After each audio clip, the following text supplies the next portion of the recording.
ये त्वेतदभ्यसूयन्त नानुतिष्ठन्ति मे मतम् सर्वज्ञानविमूढांस्तान् विद्धि नष्टान चेतसः। प्रिय दर्शकों नमस्कार, एक बार फिर से उपस्थित हूं आप सबके सामने गुरुवार के कार्यक्रम में।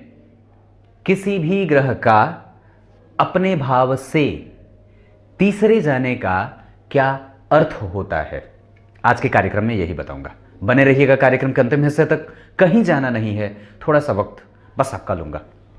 कुछ लोग ये कह रहे हैं मुझे कि आपके कार्यक्रम छोटे छोटे बन रहे हैं, पर एक बात बताता हूं, बातें दो होती हैं। एक, केतु के अष्टम भाव का फल, उदाहरण केतु के अष्टम भाव का फल। एक व्यक्ति ने कार्यक्रम बनाया जिसने सिर्फ वही बात कही जो केतु के अष्टम भाव का होता है। एक व्यक्ति ने उसमें रबड़ की तरह उस बात को खींच दिया।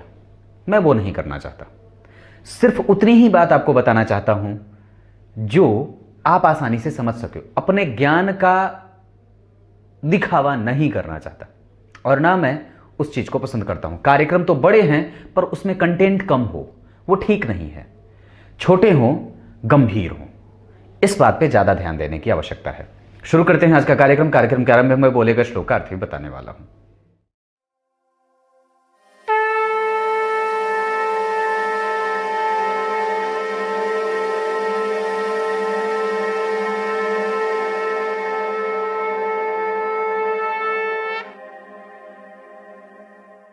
आइए अब आपको सीधे विषय पे लेके आता हूं। बात सिर्फ इतनी सी है, क्या देखना है और कैसे देखना है ये बता देता हूं। अगर कुंडली में कुछ अच्छी स्थितियां बन रही होती हैं, उसमें से एक स्थिति यह भी होती है कि आपकी कुंडली में जो ग्रह जहां बैठा है वो अपने भाव से कहां बैठा है। इस पे हालांकि मैंने पहले कार्यक्रम बना रखा है, पर सोचा इसको एक अलग तरीके से पेश किया जाए, जिसमें बात समझने वाली है कि ग्रह की राशि जहां बन रही है, अगर वो अपने उस राशि से 3 घर आगे बैठा हो तो वो जीवन में और व्यक्ति के भाव के उस फल में वृद्धि को देने वाला होता है। बस एक लाइन की बात थी, कहने का मतलब जैसे गुरु की राशि यहां है, वो अपने भाव से 3 घर आगे। शनि की राशि यहां है, अपने भाव से 3 घर आगे। यहां मंगल की राशि है, अपने राशि से 3 घर आगे। चंद्रमा यहां बैठना था, बैठे हैं 3 घर आगे। सूर्य यहां बैठने थे, बैठे हैं 3 घर आगे।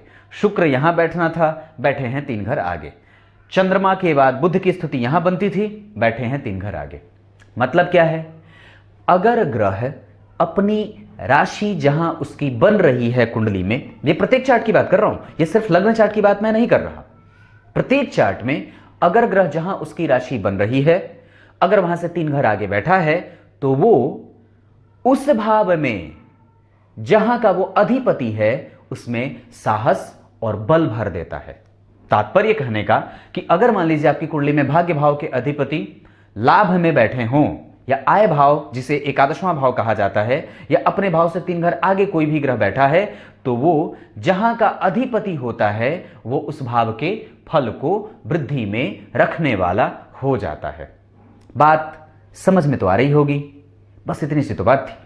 अब इसको मैं और एक पल और एक लाइन बढ़ाना चाहूं तो यह बात कह सकता हूं कि अगर ग्रह नीच का हो रहा होगा या अगर ग्रह कमजोर हो रहा होगा तो अपना परिणाम एक कमजोरी वाला तो देगा। उसके कुछ तत्व आप में कमजोरी से पाए जाएंगे, पर निस्संदेह जब उसकी दशा चलेगी, जब उसके और भी निकट से आकर के हम अध्ययन की बात करते हैं, तो हमें उसके अच्छे और सभी प्रकार से गुणों को अपने में सम्मिलित होते देखा जाता है। मतलब वो ग्रह अपना प्रभाव किए बिना नहीं रहता है।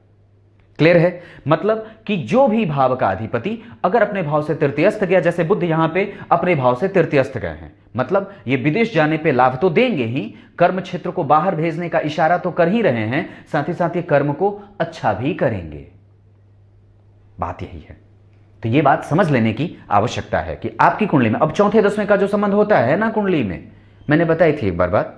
राम जी की कुंडली में क्या है, भगवान श्री राम की कुंडली में प्रत्येक ग्रह अपने भाव से चौथे बैठे हैं, और ये 90 डिग्री का हो जाता है संबंध, जो ठीक नहीं होता है।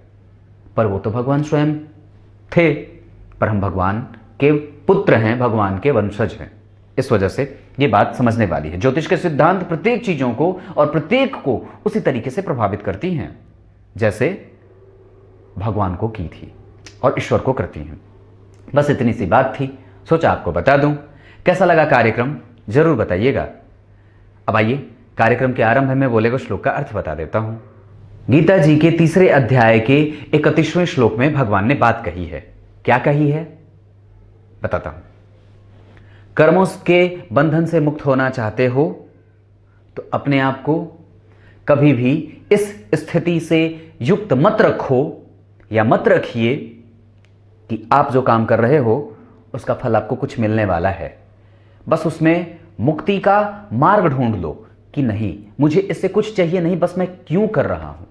फिर आप बहुत अच्छे तरीके से कर भी पाओगे और उसके परिणाम आपके लिए समुचित होंगे।